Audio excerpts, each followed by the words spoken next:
নমস্কাৰ ডিজিটেল আসামলৈ আপোনালোক সকলোকে স্বাগতম জনাইছো আজিৰ এই ভিডিঅ'ত আমি আলোচনা কৰিম বিএড এন্ট্ৰেন্স এক্সামৰ বাবে টিচিং এপ্টিটিউডৰ আইসিটি ওপৰত আমি কিছু এমসিকিউ কুৱেশ্যন আলোচনা কৰিম গতিকে ICT information and communication technology এটো এটা ইম্পৰ্টেন্ট টপিক হয় এন্ট্ৰেন্স এক্সামৰ বাবে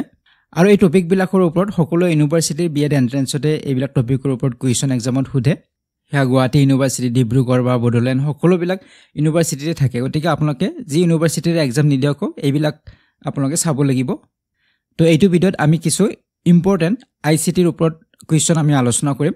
আৰু যদি কোনোবাই বিএড এন্ট্ৰেন্স এক্সামৰ নোট পাৰচেজ কৰিব বিচাৰে এই কোৰ্সটো আপোনালোকে পাৰচেজ কৰিব পাৰে ইয়াত টিচিং এপ্টিটিউডৰ নোটছ পাব এডুকেশনাল ইস্যুজ বিলাক জেনাৰেল এৱাৰনেছ ৰিজনিং নিউমাৰেচিও থাকিব ইংলিশ কাৰেন্ট এফেয়াৰ্স এইবিলাকৰ আপোনালোকে নোটছ আৰু এমসিকিউ কুৱেশ্যন আপোনালোকে লাভ কৰিব গতিকে যিসকল ইন্টাৰেষ্টেড হয় আপোনালোকে ডিজিটেল আসাম মোবাইল এপটো ডাউনলোড কৰি ল'ব তাৰ পৰা আপোনালোকে পাৰচেজ আৰু এক্সেছ কৰিব পাৰিব নাইবা আপোনালোকে digitalasam.in এই ৱেবছাইটটোৰ পৰা পাৰচেজ আৰু এক্সেছ কৰিব পাৰে ঠিক আছে তো এতিয়া আমি আৰম্ভ কৰিম আজিৰ ভিডিঅ'তে প্ৰথম প্ৰশ্নলৈকে আইছো প্ৰথম প্ৰশ্নটো সুধিছে আইসিটি লিটাৰেসি ফৰ টিচাৰ্ছ ইনক্লুডছ শিক্ষকসকলৰ বাবে আইসিটি লিটাৰেসি কি বুজায় এটো হৈছে প্ৰশ্ন ইয়াত অপচন গিৰা দিয়া আছে knowing how to write on a blackboard understanding chalk dusting techniques using digital tools for teaching and assessment ignoring social media completely এতিয়া আইসিটি হৈছে তাৰ ফুল ফৰ্মটো আপোনালোকে মনত ৰাখিব লাগিব ফুল ফৰ্মটোৰ ওপৰত প্ৰশ্ন আহে তো ইনফৰমেশন এণ্ড কমিউনিকেশ্যন টেকনলজি বুলি কোৱা হয় গতিকে আমি যদি চাও বৰ্তমান সময়ত আমাৰ এডুকেশ্যনত শিক্ষাৰ ক্ষেত্ৰত বিভিন্ন ডিজিটেল টুলছ বিলাক ব্যৱহাৰ কৰা হয় প্ৰজেক্টৰ ডিজিটেল বোৰ্ড তো এনে ধৰণৰ বিভিন্ন আমাৰ টুলছ আছে যিবিলাক টুলছ আমাৰ ব্যৱহাৰ কৰা হয় এডুকেশ্যনৰ ক্ষেত্ৰত বা শিক্ষকসকলে এয়া ব্যৱহাৰ কৰে আৰু যাতে আমাৰ এডুকেশ্যনটো বেছি ইফেক্টিভ হয় লৰাছলি ইফেক্টিভলি তাক আয়ত্ত কৰিব পাৰে তাৰ কাৰণে আইসিটিৰ যথেষ্ট ব্যৱহাৰ কৰা হয় গতিকে ইনফৰমেশন এণ্ড টেকনলজি যথেষ্ট ব্যৱহাৰ কৰা হয় গতিকে হেইটোৱে বুজাব আৰু আমি যদি অপচন কিটাত চাও উত্তৰ হ'ব অপচন নম্বৰ সি হ'ব using digital tools for teaching and assessment গতিকে টিচিংৰ ক্ষেত্ৰত আৰু এছেছমেণ্টৰ ক্ষেত্ৰত আমি যেতিয়া ডিজিটেল টুলছ ব্যৱহাৰ কৰিম হেইটোকে আইসিটি লিটাৰেসি বুলি কোৱা হয় ঠিক আছে তো উত্তৰ আমাৰ হ'ব অপচন নম্বৰ সি তো নেক্সট এটা কুৱেশ্যন লৈকে আহিম কুৱেশ্যন নম্বৰ 2 লৈকে ইয়াতে সুধিছে which of the following supports ICT enabled teacher professional development in India গতিকে তলত কেইটামান প্ৰগ্ৰামৰ নাম দিয়া আছে যেনে নিষ্ঠা স্বয়ম দীক্ষা তো এইবিলাক হৈছে আমাৰ কিছু প্ৰগ্ৰামৰ নাম গতিকে ইয়াৰে কোনটো programme ICT enabled teacher professional development এটা প্ৰগ্ৰাম হয় বা সাপোৰ্ট কৰে এই প্ৰগ্ৰামটোৱে ICT ক সাপোৰ্ট কৰে বা ICT সক্ষম শিক্ষকৰ প্ৰফেশনাল যি ডেভেলপমেন্ট তাৰ বিকাশত সহায় কৰে তো ইয়াৰ উত্তৰটো হ'ব option number D all of the above তো এইবিলাক আপোনালোকে চাব লাগিব নিষ্ঠা বা স্বয়ম দীক্ষা এইবিলাকৰ বিষয়ে আপোনালোকে চাব লাগিব এইবিলাকৰ ওপৰত কুৱেশ্যন আহে আৰু কোৰ্সত মই ইয়াৰ ওপৰত নোটছ দিয়াও আছে বা যিসকলে কোৰ্সত নাই আপোনালোকে চাই ল'ব এইবিলাক গতিকে নিষ্ঠা হৈছে national initiative for school heads and teachers holistic advancement গতিকে এইটো এটা প্ৰগ্ৰাম হয় যেটো প্ৰগ্ৰামে ফোকাস কৰে ইম্প্ৰুভিং টিচাৰ ট্ৰেইনিং শিক্ষকৰ ট্ৰেইনিং যাতে আৰু ইম্প্ৰুভ হয় প্ৰফেশনাল ডেভেলপমেন্ট হয় প্ৰফেশনালি যাতে ডেভেলপ হ'ব পাৰে শিক্ষক এজন তো টিচাৰ ট্ৰেইনিংৰ লগত মেইনলি জড়িত হয় নিষ্ঠা তো এইটো মনত ৰাখিব লাগিব ফুল ফৰ্মটো কেতিয়াবা এক্সামত সুধে ফুল ফৰ্মটো হৈছে national initiative for school heads and teachers holistic advancement গতিকে টিচাৰ ট্ৰেইনিংৰ লগত জড়িত হয় এইটো প্ৰগ্ৰাম তাৰ পিছত কোৱা হৈছে স্বয়ম যেটো যাৰ অৰ্থ হৈছে ফুল ফৰ্ম হৈছে study web of active learning for young aspiring minds গতিকে এইটো এটা প্ৰগ্ৰাম হয় অনলাইন প্ৰগ্ৰাম হয় এইটো মেছিভ ওপেন অনলাইন কোৰ্সেছ হয় গতিকে ইয়াত অনলাইন লাৰ্নিংৰ কাৰণে এইটো এটা প্লেটফৰ্ম হয় গতিকে যেটো অনলাইন হয় গতিকে ইয়াতো আইসিটিৰ ব্যৱস্থা থাকিবই আৰু যেটো নিষ্ঠা ট্ৰেইনিং ইয়াতো আইসিটিৰ ব্যৱস্থা থাকে বা ব্যৱহাৰ কৰা হয় ইউজ কৰা হয় তাৰ পিছত দীক্ষা এইটো এটা ডিজিটেল প্লেটফৰ্ম হয় digital infrastructure for knowledge sharing গতিকে এই ডিজিটেল যেটো প্লেটফৰ্ম হয় এটোৱে educational resources for teachers students আৰু পেৰেন্টছৰ বাবে বা ষ্টুডেন্টছৰ বাবে বা শিক্ষকসকলৰ বাবে এডুকেশনাল ৰিসোৰ্স বিলাক প্ৰভাইড কৰে এই দীক্ষাই গতিকে দীক্ষাত আমি বিভিন্ন ধৰণৰ মেটেৰিয়েলছ বিলাক ৰিসোৰ্স বিলাক পাওঁ শিক্ষকসকলে ব্যৱহাৰ কৰিব পাৰে ষ্টুডেন্টছ বা পেৰেন্টছও পাৰিব গতিকে এই গোটেইকেইটা হৈছে আমাৰ ডিজিটেল প্লেটফৰ্ম হয় গতিকে সেই কাৰণে ইয়াৰ উত্তৰটো হ'ব অপচন নম্বৰ ডি কাৰণ নিষ্ঠা এইটো আমাৰ টিচাৰ ট্ৰেইনিংৰ লগত জড়িত স্বয়ম যেটো আছে এইটো টিচাৰ ট্ৰেইনিংৰ লগত জড়িত হয় বা হায়াৰ এডুকেশ্যনৰ লগত জড়িত হয় আৰু টিচাৰ ট্ৰেইনিংৰ লগত জড়িত হয় গতিকে ইয়াতো আমাৰ আইসিটি ব্যৱস্থা থাকিব অনলাইন কোৰ্সেছ হয় অন আইসিটি বা ইয়াত প্ৰফেচনেল ডেভেলপমেণ্টক ছাপোৰ্ট কৰে আৰু তাৰ পিছত আমি পালো দীক্ষাটো আমাৰ টিচাৰ্ছৰ বাবেও হয় ষ্টুডেণ্টছৰ বাবেও হয় গতিকে ইয়াক টিচাৰ্ছে ব্যৱহাৰ কৰিব পাৰে গতিকে এই গোটেইকেইটাই হ'ব ICT enable teacher professional development programme হয় ঠিক আছে নেক্সট এতিয়া কুৱেশ্যনলৈকে আহিম কুৱেশ্যন নম্বৰ 3 লৈকে ইয়াতে সুধিছে which of this is not an ICT based assessment tool গতিকে আমি ICT জৰিয়তে বা ICT based assessment tool কিছুমানৰ জৰিয়তে আমি ল'ৰা-ছোৱালীক এসেস কৰো ল'ৰা-ছোৱালীক আমি মূল্যায়ন কৰো গতিকে ইয়াতে কোনটো ICT based assessment tool নহয় হেতু হৈছে প্ৰশ্ন কোনটো নহয় সো ইয়াৰ উত্তৰটো হ'ব অপচন নম্বৰ ডি হ'ব পেইন্ট যেটো আমাৰ ICT based assessment tool নহয় ল'ৰা-ছোৱালীক আমি কাগজত বা পেপাৰত আমি পেইন্ট কৰিব দিব পাৰো আৰু যেটো আমাৰ কম্পিউটাৰত হয় ই পেইন্ট থাকিব গতিকে ই পেইন্টটো আমাৰ কম্পিউটাৰত কৰা হয় আৰু ইয়াতে পেইন্টৰ কথা কোৱা হৈছে গতিকে এইটো আমাৰ ICT based assessment tool নহয় বাকি যেটো অপচন নম্বৰ 8 কোৱা হৈছে কাহুট গতিকে কাহুটটো হৈছে এটা অনলাইন এটা গেম হয় আৰু এই গেমৰ জৰিয়তে লাৰ্নিং কৰিব পাৰি গতিকে লাৰ্নিংৰ এটা গেম হয় গতিকে এইটো এটা ICT based assessment tool হয় তাৰ পিছত গুগল ফৰ্ম আমি ব্যৱহাৰ কৰো আজিকালি সো আগত আমাৰ কি আছিল যে ফৰ্ম আমাক ফিল আপ কৰিব দিয়া হয় পেপাৰত হৈছিল কিন্তু এতিয়া আমাৰ গুগল ফৰ্ম দিয়া হয় যেটো আমি অনলাইন ফিল আপ কৰিব পাৰো গতিকে আমি ল'ৰা-ছোৱালীৰ ফিডব্যাক ল'ব পাৰো গুগল ফৰ্মৰ জৰিয়তে বা ইহঁতক আমি প্ৰজেক্ট বা এনে ধৰণৰ যিকোনো ইহঁতক আমি গুগল ফৰ্মৰ জৰিয়তে কৰিব পাৰো তাৰ পিছত MS Excel Microsoft Excel আমি ব্যৱহাৰ কৰো আমি ডেটা বিলাক অৰ্গানাইজ কৰাৰ ক্ষেত্ৰত এনালাইজ কৰাৰ ক্ষেত্ৰত ভিজুৱেলাইজ কৰাৰ ক্ষেত্ৰত আমি ব্যৱহাৰ কৰো মেইনলি ডাটা এন্ট্ৰিৰ ক্ষেত্ৰত আমি কি কৰো এই Excel Microsoft Excel আমি ব্যৱহাৰ কৰো গতিকে এইবিলাক সকলো হৈছে ডিজিটেল হয় আৰু ইয়াত ICT based assessment tool হয় আৰু পেইন্টটো নহয় গতিকে উত্তৰ অপচন নম্বৰ ডি হ'ব নেক্সট এটা কুৱেশ্যন লৈকে আইছো কুৱেশ্যন নম্বৰ 4 লৈকে জিয়াতে সুধিছে SAMR model in ICT integration stands for যে ICT ত সংহতিত থকা যেটো সামৰ মডেল বা SAMR মডেলৰ অৰ্থ কি হেতু হৈছে প্ৰশ্ন আমি ICT ত SAMR মডেল বুলি ক'লে কি বুজো হেতু হৈছে প্ৰশ্ন তো ইয়াৰ যেটো উত্তৰ হ'ব অপচন নম্বৰ বি হ'ব সাবস্টিটিউট অগমেন্ট মডিফাই আৰু ৰিডিফাইন S মানে সাবস্টিটিউট A মানে হৈছে অগমেন্ট M মানে মডিফাই আৰু R মানে হৈছে ৰিডিফাইন তো ইয়াত যদি আমি চাও নেক্সট স্লাইডত এটো হৈছে সামৰ মডেল SAMR মডেল আৰু প্ৰথমতে আমাৰ তলৰ পৰা আহিব প্ৰথম হৈছে আমাৰ S আহিব যেটো সাবস্টিটিউশন বুলি কোৱা হয় যে আমি সাধাৰণতে এই সাবস্টিটিউশনত কি কৰো ICT জৰিয়তে আমি আগৰ যেটো আমাৰ ট্ৰেডিশনাল যেটো সিস্টেম আছে হেতুক আমি চেঞ্জ কৰিছো তাৰ সাবস্টিটিউট হিচাপে ব্যৱহাৰ কৰিছো আমি কিবা এটা লিখিব লাগিলে আমি পেপাৰ ব্যৱহাৰ কৰিছিলো কিন্তু এতিয়া আমি ডিজিটেলিও লিখিব পাৰো গতিকে আমি তাৰ সাবস্টিটিউট হিচাপে ব্যৱহাৰ কৰিছো ICT আমি ব্যৱহাৰ কৰিব পাৰো গতিকে আমি পেপাৰ পেন্সিল এইবিলাক হলনি কৰি এইবিলাক ৰিপ্লেস কৰি তাৰ ঠাইত আমি ডিজিটেল ডকুমেন্ট আমি কৰিব পাৰো গতিকে এটো এটা সাবস্টিটিউট হল ইয়াক কোৱা হ'ব S বা সাবস্টিটিউশন তাৰ পিছত আহিব আমাৰ A মানে অগমেন্টেশন আৰু এই অগমেন্টেশনত কি বুজাবো যে আমি টেকনলজিটো ইউজ কৰিছো কিহৰ বাবে আমি টেকনলজি ইউজ কৰিছো যেটো আমাৰ ট্ৰেডিশনাল যিবিলাক এক্টিভিটি আছিল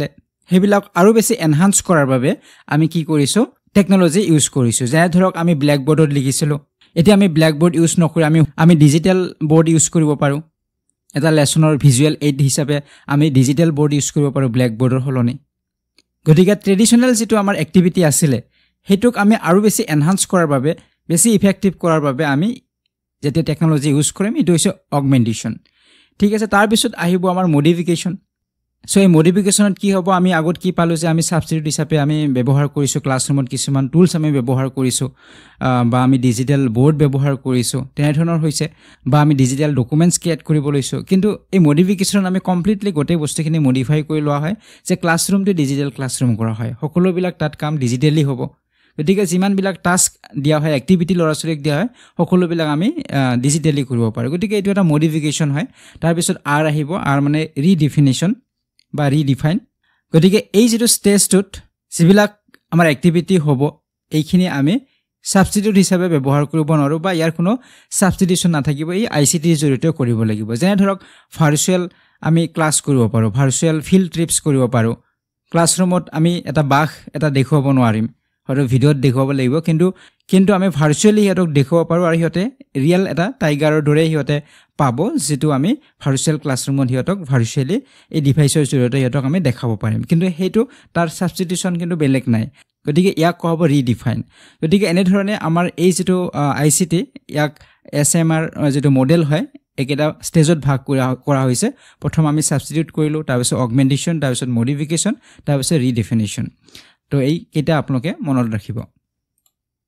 এটা আইছো নেক্সট কোৱেশ্চন নম্বৰ 5 লৈকে ইয়াতে সুধিছে দা main advantage of using ICT in an inclusive classroom is যে মেইন এডভান্টেজ কি আইসিটি আমি যেতিয়া ব্যৱহাৰ কৰিম ইনক্লুসিভ ক্লাছৰুমত ইয়াৰ মেইন এডভান্টেজ কি হ'ব এতিয়া ইনক্লুসিভ ক্লাছৰুম কি আমি আগতো আলোচনা কৰিছিলো ইনক্লুসিভ ক্লাছৰুমত কি হয় সকলো ধৰণৰ ল'ৰা-ছোৱালী ক্লাছৰুমত থাকিব বিশেষভাৱে সক্ষম ল'ৰা-ছোৱালী হওক সমাজত আমাৰ পিছপৰা জাতিৰ ল'ৰা-ছোৱালী হ'ব পাৰে বেলেগ ভাষাভাষী ল'ৰা-ছোৱালী হ'ব পাৰে গতিকে তাত সকলো ধৰণৰ ল'ৰা-ছোৱালী থাকিব যিখিনি আমাৰ নৰমাল ল'ৰা-ছোৱালী থাকিব সেইখিনিও থাকিব একেটা ক্লাছতে আৰু যিখিনি আমাৰ সাধাৰণতে যিখিনি বিশেষভাৱে সক্ষম ল'ৰা-ছোৱালী থাকিব সেইখিনিও তাত থাকিব গতিকে ইয়াক ইনক্লুসিভ ক্লাছৰুম বুলি কোৱা হয় গতিকে ইনক্লুসিভ ক্লাছৰুমত আমি যদি আইসিটি ব্যৱহাৰ কৰো তাৰ কি এডভান্টেজ হ'ব মেইন এডভান্টেজ কি হ'ব সেইটো হৈছে প্ৰশ্ন আৰু ইয়াৰ উত্তৰটো হ'ব option number C differentiated learning for all students গতিকে যেতিয়া আমি আইসিটি ব্যৱহাৰ কৰিম ডিজিটেল টুলছৰ জৰিয়তে আমি ল'ৰা-ছোৱালী শিকাম তেতিয়া সকলো ধৰণৰ ল'ৰা-ছোৱালীৰ ক্ষেত্ৰত আমি হিয়তক ইফেক্টিভলি শিকাব পাৰিম গতিকে ডিফাৰেন্সিয়েটেড লাৰ্নিং হিয়তক বাবে হ'ব কাৰণ প্ৰতিজন ল'ৰা-ছোৱালীটো একেধৰণে নিহিকে যিখিনি আমাৰ নৰমাল ল'ৰা-ছোৱালী থাকিব ক্লাছৰুমত আৰু যিখিনি আমাৰ বিশেষভাৱে সক্ষম যদি ল'ৰা-ছোৱালী থাকে কোনোবা কানেৰে কম শুনিছে কোনোবা চকুৰে কম দেখিছে তো সেইখিনি ল'ৰা-ছোৱালীৰ কাৰণে অসুবিধা হ'ব গতিকে সেইখিনি ল'ৰা-ছোৱালীৰ কাৰণে আমি যদি আইসিটি ব্যৱহাৰ কৰো গতিকে হিয়তেও শিকিব পাৰিব গতিকে ইয়াত ডিফাৰেন্সিয়েটেড যেটো লাৰ্নিং হ'ব সকলো ল'ৰা-ছোৱালীৰ বাবে এটো সম্ভৱ হ'ব তো উত্তৰ অপচন নম্বৰ সি হ'ব এতিয়া আইছো নেক্সট কোৱেশ্চন নম্বৰ 6 লৈকে ইয়াতে সুধিছে ICT based continuous assessment can be best performed using যে আইসিটি বেসড আমি অ্যাসেসমেন্ট যদি কৰো তেনেহলে তলৰ কোনটো আমি ব্যৱহাৰ কৰিব পাৰো আমি এনে ধৰণে ল'ৰা-ছোৱালীক মূল্যায়ন কৰিম কন্টিনিউয়াস অ্যাসেসমেন্ট হ'ব কন্টিনিউয়াসলি আমি হেতক মূল্যায়ন কৰিছো কিন্তু হেতু মূল্যায়নটো আইসিটি বেসড হ'ব লাগিব তো কোনটো তলৰ শুদ্ধ হ'ব তো উত্তৰ ইয়াতে হ'ব অপচন নম্বৰ সি হ'ব অনলাইন কুইজেস এন্ড ফৰ্মস গতিকে যেহেতু কন্টিনিউয়াস অ্যাসেসমেন্ট হ'ব লাগিব ডেইলি আমি অ্যাসেসমেন্ট কৰিম ল'ৰা-ছোৱালী ডেইলি গতিকে আমি হেতক ডেইলি অনলাইন কুইজ দিব পাৰো কুইজত হিয়তে কিমানখিনি কৰিব পাৰিলে বা হেতক ফৰ্মস দিব পাৰো অনলাইন হেবিলাক হেতক ফিল আপ কৰিব ফৰ্ম বিলাকত কোৱেশ্চনস থাকিব বা কিছুমান টাস্ক থাকিব এইখিনি হেতে কমপ্লিট কৰিব লাগিব গতিকে অনলাইন কুইজেস বা ফৰ্মস হেতক আমি দিব পাৰো ডেইলি বেসিছত গতিকে এইবিলাকটো অনলাইন হ'ব যেটো আইসিটি বেসড হ'ব গতিকে আইসিটি বেসড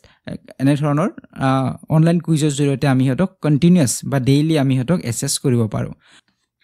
ঠিক আছে নেক্সট এটা কোৱেশ্চন লৈকে আইছো কোৱেশ্চন নম্বৰ 7 লৈকে ইয়াত সুধিছে which of the following tools is best suited for creating and sharing presentation in teaching গতিকে আমি যেতিয়া প্ৰেজেন্টেশন কৰিম প্ৰেজেন্টেশনৰ ক্ষেত্ৰত তলৰ কোনটো টুল আমি ব্যৱহাৰ কৰো হেতু হৈছে প্ৰশ্ন এতিয়া শিক্ষকসকলে প্ৰেজেন্টেশনৰ ক্ষেত্ৰত কোনটো টুল ব্যৱহাৰ কৰিব Microsoft Word Microsoft Excel Microsoft PowerPoint নে এডব পিডিএফ ৰিডাৰ তো ইয়াৰ উত্তৰটো হ'ব অপচন নম্বৰ সি হ'ব MS PowerPoint Microsoft PowerPoint এতিয়া আপোনালোকে যেটো স্লাইড দেখি আছে য'ত মই প্ৰশ্নবিলাক এৰেঞ্জ কৰিছো তো এই সকলোবিলাক মাইক্ৰসফট পাৱাৰ পইণ্টতে বনোৱা আমি যিকোনো প্ৰেজেন্টেশনৰ ক্ষেত্ৰত সেমিনাৰ হওক বা এনে ধৰণৰ প্ৰেজেন্টেশন বিলাকৰ ক্ষেত্ৰত আমি মাইক্ৰসফট পাৱাৰ পইণ্টত এনে ধৰণৰ স্লাইড বিলাক বনাই লওঁ বিভিন্ন ধৰণৰ স্লাইড বনাব পৰা যায় ল'ৰা-ছোৱালী এট্ৰাক্টিভ হোৱাৰ ধৰণে আমি বিভিন্ন ধৰণৰ পিকচাৰ এবিলাক ব্যৱহাৰ কৰো আমি স্লাইড বিলাক বনাব পাৰো গতিকে হেতু আপোনাৰ ওপৰত ডিপেন্ড কৰিব আপুনি কিমান এট্ৰাক্টিভ বনাব পাৰে স্লাইড এটা গতিকে এই টুলৰ জৰিয়তে আমি এই স্লাইড বিলাক বনাও গতিকে আমি প্ৰেজেন্টেশনৰ কাৰণে যিখিনি শিক্ষকসকলে হওক বা ষ্টুডেন্টস বিলাকে হওক বনায় তো ইয়া সদায় মাইক্ৰসফট পাৱাৰ পইণ্টত বনোৱা হয় তো উত্তৰ অপচন নম্বৰ সি হ'ব বাকি মাইক্ৰসফট ওৱৰ্ডত আমি ডকুমেন্ট বিলাক বনাও কিবা এটা নোট আমি লিখিব লাগে বা এখন এপ্লিকেশন লিখিব লাগে এইবিলাক মাইক্ৰসফট ওৱৰ্ডত হয় মাইক্ৰসফট এক্সেলত আমাৰ ডাটা এন্ট্ৰি বিলাক হয় মাইক্ৰসফট এক্সেলত কি হ'ব ডাটা এন্ট্ৰি কৰা হ'ব আৰু যেটো আমাৰ এডব পিডিএফ ৰিডাৰ আছে এইটো পিডিএফ ফাইল বিলাক আমাৰ এডিট কৰা বা পিডিএফ ফাইল এটা ভিউ কৰাৰ বাবে চোৱাৰ বাবে আমাক এই এডব পিডিএফ ৰিডাৰৰ প্ৰয়োজন হয় গতিকে এটো আমাৰ উত্তৰ নহয় ঠিক আছে তো নেক্সট এটা কোৱেশ্চন লৈকে আহিম কোৱেশ্চন নম্বৰ 8 লৈকে ইয়াত সুধিছে the term URL is associated with যে URL কাৰ লগত জড়িত কম্পিউটাৰ হাৰ্ডৱেৰৰ লগত ইমেইলৰ লগত ইন্টাৰনেট ব্ৰাউজিংৰ লগত নে প্ৰিন্টাৰৰ লগত তলৰ কোনটোৰ লগত URL এছ'চিয়েট হৈ আছে জড়িত হৈ আছে তো URL আমাৰ প্ৰয়োজন হয় ইন্টাৰনেট ব্ৰাউজিংৰ ক্ষেত্ৰত অপচন নম্বৰ সি হ'ব শুদ্ধ উত্তৰ গতিকে আপোনালোকে জানে কাৰণ সকলোৱে ইণ্টাৰনেট আজিকালি ইউজ কৰে বা ইণ্টাৰনেট ব্ৰাউজিং আমি সকলোৱে কৰোঁ গতিকে মই আপোনালোক দেখুৱাইছোঁ যেতিয়া আমি ইণ্টাৰনেট ব্ৰাউজ কৰোঁ তেনে ধৰক আমাৰ যিটো ৱেবছাইট হয় digitalassam.in গতিকে আমি যদি digitalassam.in-ৰ কোৰ্ছত যাওঁ তেনেধৰণে এনেধৰণে আমাৰ আহিব প্ৰথমতে আমাৰ থাকিব https তাৰপিছত www.digitalassam.in আৰু কোৰ্ছৰ যিটো পেজ আমি খুলিছোঁ কাৰণে কোৰ্চেছ বুলি আহিছে গতিকে এনেধৰণে আমাৰ ৱেবছাইটবিলাকত থাকিব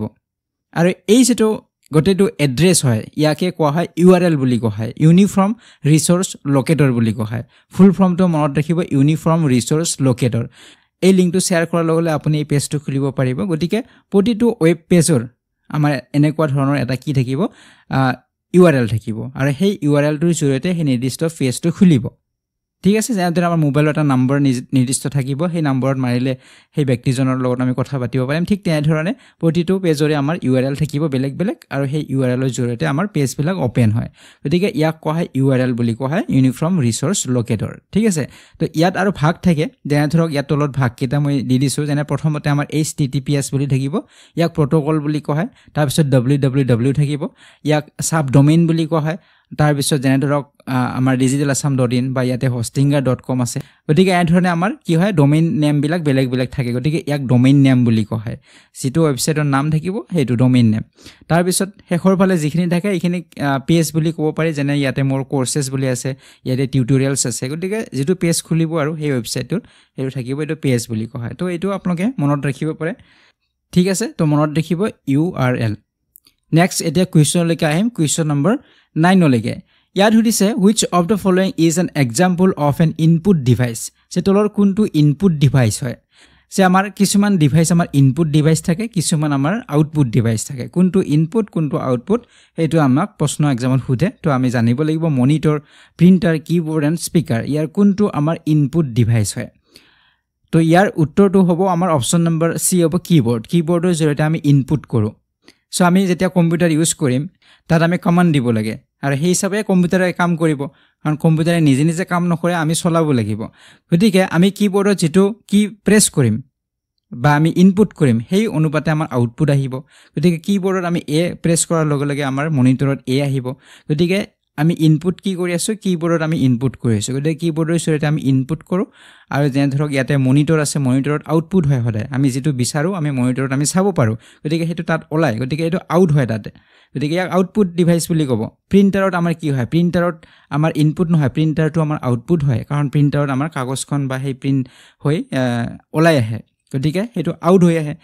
স্পিকাৰত কি হয় স্পিকাৰটো হে সাউন্ডটো বাহিৰ হৈ ওলাই আহে গতিকে আউট হয় গতিকে তেৰে আমি মনত ৰাখিব লাগিব আৰু কিছু এক্সাম্পল আছে আপোনালোকে চাই লব ইয়াতে এই চাৰ্টখন আপোনালোকে মনত ৰাখিব ইনপুট এণ্ড আউটপুট ডিভাইস যেনে ইয়াতে মডেম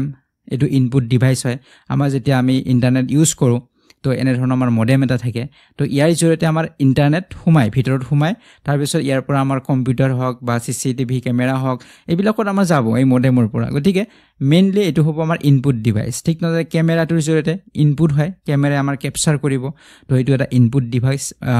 ডিভাইস মাউসটো আমাৰ ইনপুট হয় মাউসৰ জৰিয়তে আমি ক্লিক কৰো যি কমান্ড দিও হেতু কৰিব গতিকে এটো এটা ইনপুট হল লাইট পেন যেটো থাকিব টাচ স্ক্ৰিন আমি যে কৰো টাচ কৰাৰ লগে লগে হেতু আমাৰ কাম কৰিব ফাংচন হ'ব গতিকে টাচ কৰাটো আমি ইনপুট কৰিলো সিডি ডিভিডি এইটো আমাৰ ইনপুট ডিভাইস হয় pen drive input device web camera input device keyboard input device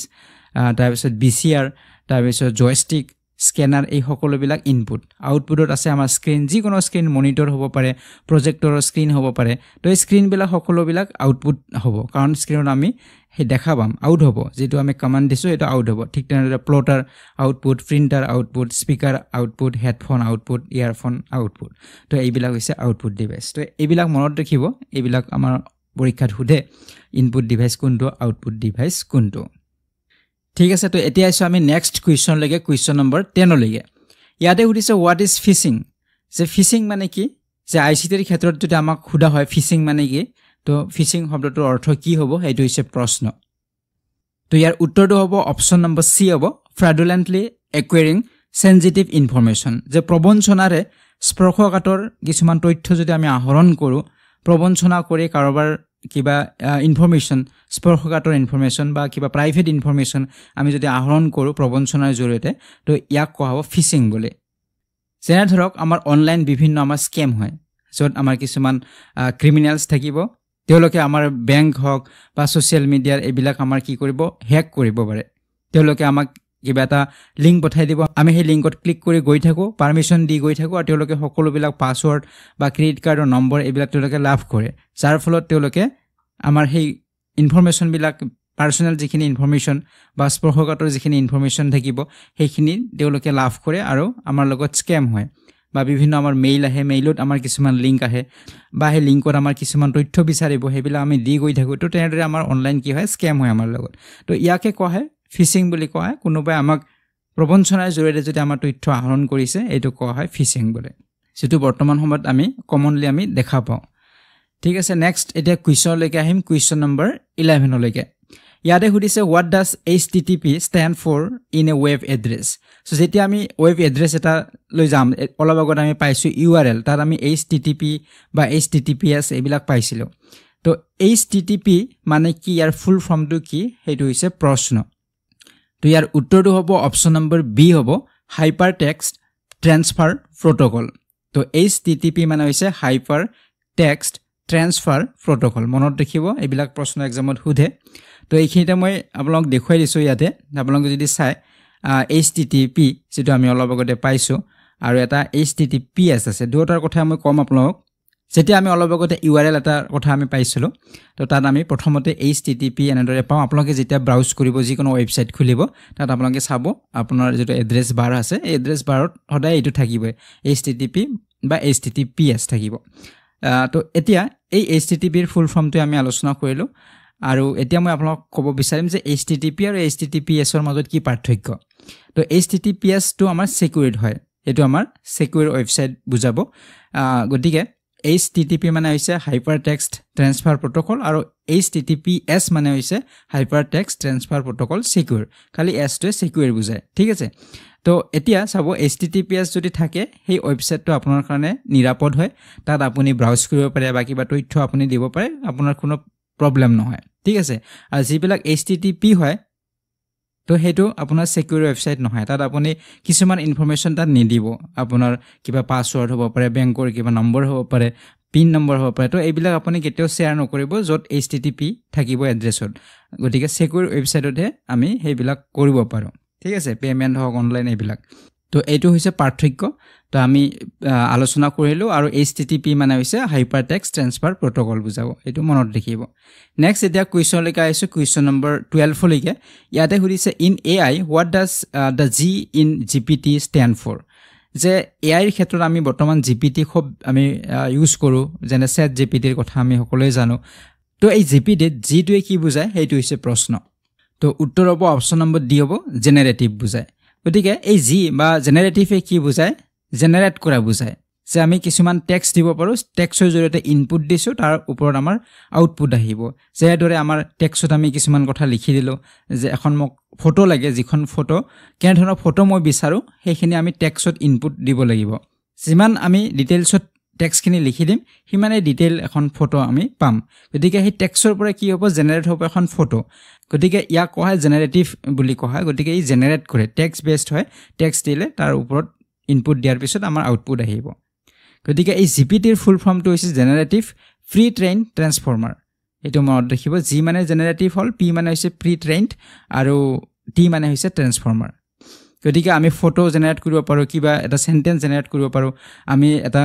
প্যাৰাগ্ৰাফ generate কৰিব পাৰো গতিকে এইবিলাক আমি কৰিব পাৰো য'ত আপোনালোকে ছবি দেখিছে ইয়াত টেক্সট কিছু দিয়া হৈছে ইনপুট কৰিছে যে এটা সাৰ্কৰ ছবিৰ কথা ইয়াত সুধিছে টেক্সটত লিখা আছে সাৰ্ক that looks like a car যে কাৰৰ দৰে দেখা এটা সাৰ্কৰ কথা ইয়াতে সুধিছে গতিকে ইয়াত আমাৰ আউটপুট ঠিক তেনেদৰে আহিছে গতিকে আমি জেনাৰেট কৰিছো GPT G লেটাৰটোৰ অৰ্থ হৈছে জেনাৰেটিভ নেক্সট এটা কুৱেশ্যন লৈকে আহিম কুৱেশ্যন নম্বৰ 13 লৈকে ইয়াত সুধিছে which of the following is a free and open source software for creating and delivering online courses তলৰ কোনটো ফ্ৰী হয় ওপেন সোৰ্স সফটওয়্যাৰ হয় যেটোৰ জৰিয়তে আমি অনলাইন কোৰ্সেস লব পাৰো ক্ৰিয়েট কৰিব পাৰো ডেলিভাৰ কৰিব পাৰো ওপেন কোৰ্সেস কোনটো ইয়াৰে ওপেন বা ফ্ৰী সফটওয়্যাৰ হয় উত্তৰ অপচন নম্বৰ ডি হ'ব Moodle Moodle টো এটা ওপেন সফটওয়্যাৰ হয় বা ফ্ৰী ছফটৱেৰ হয় এটো পেইড নহয় ইয়াত আমি কোৰ্স ক্ৰিয়েটও কৰিব পাৰো আৰু ডেলিভাৰ কৰিব পাৰো ঠিক আছে নেক্সট কোৱেশ্চন লৈ গাইছো কোৱেশ্চন নম্বৰ 14 ইয়াতে হুদিছে what is the best example of paradigm shift in education due to ICT যে ICT ৰ বাবে শিক্ষাৰ ক্ষেত্ৰত paradigm shift ৰ উত্তম উদাহৰণ কি যে paradigm shift হৈছে কিহৰ বাবে ICT ৰ বাবে তো তাৰ উদাহৰণ কি হেইটো হৈছে প্ৰশ্ন তো ইয়াৰ উত্তৰটো জনাৰ আগতে আমি জানিব লাগিব যে paradigm shift মানে কি যে paradigm shift মানে হৈছে যেতিয়া আমাৰ ইম্পৰ্টেন্ট কিছু চেঞ্জ হয় হলনি হয় আমি সাধাৰণতে যেনেদৰে আমি থিংক কৰো ভাবো বা যেনেদৰে আমি কৰো হেতু হলনি হয় আন ধৰণে আমি কৰিবলো এটো paradigm shift বুলি কয় আৰু এডুকেশনৰ ক্ষেত্ৰত যদি আমি paradigm shift বুলি কওঁ এটো হৈছে যে আমাৰ বিভিন্ন ধৰণৰ টিচিং লাৰ্নিং যেটো প্ৰসেস থাকিব শিক্ষণ যেটো পদ্ধতি এই পদ্ধতিত যদি আমাৰ হলনি আহে ট্ৰেডিশনাল যেটো ওয়ে আছিল পৰম্পৰাগতভাৱে আমাৰ যেনেদৰে শিক্ষা দিয়া শিক্ষা গ্ৰহণ শিক্ষা দান হৈছিল হেতুৰ হলনি আমাৰ যদি হলনি হৈছে বিভিন্ন ধৰণৰ হলনি বা লাৰ্জ এমাউন্টত যদি হলনি হৈছে এটো paradigm shift বুলি কব আৰু হেতু আমি ICT ৰ জৰিয়তে আমাৰ সম্ভৱ হৈছে গতিকে ICT ৰ জৰিয়তে আমাৰ আগৰ এতিয়া ট্ৰেডিশনাল ওয়ে নাই টিচিং লাৰ্নিংৰ যেটো প্ৰসেস হেতু আমাৰ সম্পূৰ্ণৰূপে হলনি হৈছে ICT ৰ জৰিয়তে এতিয়া দিয়া হয় সকলো ডিজিটেল হয় ডিজিটেল ক্লাছৰুম হৈছে আমাৰ গতিকে ইয়াক paradigm shift বুলি কোৱা হয় এডুকেশনৰ ক্ষেত্ৰত ঠিক আছে তো উত্তৰ এতিয়া হলে আমাৰ কি হ'ব উত্তৰ হ'ব অপচন নম্বৰ সি হ'ব shift from teacher centric approach to student centric approach গতিকে আমাৰ আগত কি আছিল ট্ৰেডিশনাল যেটো ওয়ে আছিল আমাৰ পৰম্পৰাগতভাৱে যেটো আমি শিকাইছিল আমি পাইছিলো আগত তো হেতু টিচাৰ সেন্ট্ৰিক আছিল আমাৰ শিক্ষক কেন্দ্ৰিক আছিল শিক্ষাবিলাক শিক্ষা যে দিয়ে লৰাছলিক শিক্ষক কেন্দ্ৰিক শিক্ষকে কৈ যায় লৰাছলি শুনি থাকিব শিক্ষকে কৰিব লৰাছলিয়ে চাই থাকিব বা লৰাছলিৰ এক্টিভিটিটো কম আছিল হিয়ৰ এংগেজমেন্ট কম আছিল হিয়ৰক জড়িত কৰা নহৈছিল কিন্তু বৰ্তমান যদি আমি চাও ষ্টুডেন্ট সেন্ট্ৰিক হয় এপ্ৰোচ বিলাক এক্টিভিটি বিলাক সকলো বিলাক এক্টিভিটি বেসড লাৰ্নিং হৈছে লৰাছলিক এক্টিভিটিৰ জৰিয়তে শিকোৱা হয় সকলো বিলাক লৰাছলিৰ জৰিয়তে শিকোৱা হয় শিক্ষক গৰাকী জাষ্ট তাত মিডিয়েটৰ হিচাপে থাকে গতিকে ষ্টুডেন্ট সেন্ট্ৰিক এপ্ৰোচ হৈছে তো এটো হ'ব আমাৰ শুদ্ধ উত্তৰ হ'ব এটা আছে নেক্সট কোৱেশ্চন নম্বৰ 15 লৈকে ইয়াত দিছে under NEP 2020 ICT is prompted primarily to যে NEP 2020 ৰ অধীনত ICT ক মূলত নিম্নোক্ত বিষয়সমূহৰ বাবে প্ৰচাৰ কৰা হয় মেইনলি ICT কি হিচাপে প্ৰমোট কৰা হৈছে NEP 2020 হেতু হৈছে প্ৰশ্ন ICT ৰ বিষয়ে কি কোৱা হৈছে NEP 2020 তো উত্তৰ হ'ব অপচন নম্বৰ সি হ'ব promote equitable and quality education using technology যে ইয়াত কোৱা হৈছে ICT ৰ ক্ষেত্ৰত যে প্ৰমোট ইকুইটেবল হ'ব লাগিব আৰু কোৱালিটি এডুকেশ্যন হ'ব লাগিব সমতাপূৰ্ণ আৰু গুণগত হ'ব লাগিব সমান হ'ব লাগিব সকলো লৰাছলিক সমান শিক্ষা দিব লাগিব বিশেষভাৱে সক্ষম লৰাছলিক হিমানে শিক্ষা দিব লাগিব যিখিনি আমি সাধাৰণ লৰাছলিক দিছো গতিকে সমতাপূৰ্ণ শিক্ষা হ'ব লাগিব গুণগত শিক্ষা হ'ব লাগিব আৰু তাৰ প্ৰসাৰ কেনেদৰে কৰা হ'ব ICT ৰ জৰিয়তে কৰা হ'ব টেকনলজিৰ জৰিয়তে কৰা হ'ব তো এই বিষয়ে NEP 2020 ত উল্লেখ কৰিছে ঠিক আছে নেক্সট এটা কোৱেশ্চন লৈকে আহিম কোৱেশ্চন নম্বৰ 16 লৈকে ইয়াত হুদিছে which of the following is a key benefit of using ICT in the classroom যে ক্লাছৰুমত আমি ICT যদি ব্যৱহাৰ কৰি ইউজ কৰো তাৰ বেনিফিট কি হ'ব পাৰে মূল বেনিফিট কি হ'ব হেতু হৈছে প্ৰশ্ন তো উত্তৰ হ'ব অপচন নম্বৰ সি হ'ব পাৰ্সোনালাইজড লাৰ্নিং এক্সপেৰিয়েন্স যে ব্যক্তিগতকৃত শিক্ষণ অভিজ্ঞতা যে শিক্ষণটোক আমি এটা কি কৰিব পাৰিম পাৰ্সোনালাইজ কৰিব পাৰিম প্ৰতিজন লৰাছলিৰ যি নিডছ থাকিব কাৰণ এটা ক্লাছৰুমত ধৰি ললো 30 স্টুডেন্টস আছে তো 30 স্টুডেন্টসৰ বা 20 স্টুডেন্টসৰ সকলোৰে তো সমান নিডছ নহয় নিডছ বিলাক বেলেগ বেলেগ প্ৰয়োজন বেলেগ বেলেগ গতিকে এই বেলেগ বেলেগ প্ৰয়োজন বিলাক পূৰণ কৰিব লাগিলে আমি ICT ৰ জৰিয়তে লৰাছলিৰ এই নিডছ বিলাক ফুলফিল কৰিব পাৰো গতিকে ICT ৰ জৰিয়তে আমি ক্লাছৰুমত ICT ব্যৱহাৰ কৰি কাৰণ আমি যেতিয়া গুগল ফৰ্ম দিম লৰাছলিক ফিডবেকৰ বাবে তেতিয়া হিয়তৰ আমি ফিডবেক খিনি আমি পাই যাম বা হিয়তক বিভিন্ন ধৰণৰ এক্টিভিটি অনলাইন হিয়তক দিব পৰা যায় গতিকে অনলাইন এক্টিভিটি বিলাক চেক কৰাটো শিক্ষকৰ সহজ হয় বা লৰাছলিৰো কৰিবলৈ সুবিধা হয় ঘৰত হিয়তে কৰিব পাৰে এনে বিভিন্ন আমাৰ ICT আমি ব্যৱহাৰ কৰি আমি লৰাছলিক পাৰ্সোনালাইজড লাৰ্নিং এক্সপেৰিয়েন্স দিব পাৰো ঠিক আছে তো উত্তৰ অপচন নম্বৰ কি হ'ব সি হ'ব ঠিক আছে তো এতিয়া আমি নেক্সট কোৱেশ্চন লৈকে আইছো কোৱেশ্চন নম্বৰ 17 লৈকে ইয়াত হুদিছে the term blended learning refers to যে blended learning বুলি ক'লে কি বুজায় সো blended learning মানে হৈছে যত আমি মিক্স কৰো তাত ট্ৰেডিশনাল টিচিংও থাকিব আৰু অনলাইন টিচিংও থাকিব দুটাই আমি মিক্স কৰিছো ব্লেন্ড কৰিছো ইয়াক কোৱা হ'ব ব্লেন্ডিং লাৰ্নিং বুলি কোৱা হয় তো উত্তৰ অপচন নম্বৰ সি হ'ব a mix of online and traditional classroom teaching গতিকে ট্ৰেডিশ্যনেলি আমি ক্লাছৰুমত যেনেদৰে শিকাইছিলে সেইটোও থাকিব আৰু অনলাইনো থাকিব দুয়োটা যেতিয়া মিক্স কৰিম সম্পূৰ্ণৰূপে এই ফুল্লি ডিজিটেল নহয় ক্লাছৰুমটো ফুল্লি ডিজিটেল ক্লাছৰুম নহয় ইয়াত ট্ৰেডিশ্যনেল আৰু ডিজিটেল দুয়োটাই থাকিব গতিকে ব্লেন্ডেড লাৰ্নিং বুলি কোৱা হয় নেক্সট এটা কুৱেশ্যনলৈকে আহিছোঁ কুৱেশ্যন নম্বৰ 18 লৈকে ইয়াত সুধিছে which one of the following is not a web browser যে তলৰ কোনটো web browser নহয় যে আমি web browser জৰিয়তে আমি ব্ৰাউজ কৰোঁ বিভিন্ন আমাৰ web browser আছে যিকোনো আমি ডাটা আমি যদি চাব লাগে তথ্য আমি চাব লাগে ব্ৰাউজ কৰিব লাগে তো আমি তাত সাৰ্চ কৰোঁ আৰু এই সাৰ্চ কৰিবলৈ আমাক কি লাগিব web browser লাগিব তো তলৰ কোনটো web browser নহয় হেটো হৈছে প্ৰশ্ন উত্তৰ অপচন নম্বৰ বি হ'ব ফেসবুক তো আমাৰ web browser নহয় এটো এটা সোশ্যাল মিডিয়া প্ল্যাটফৰ্ম হয়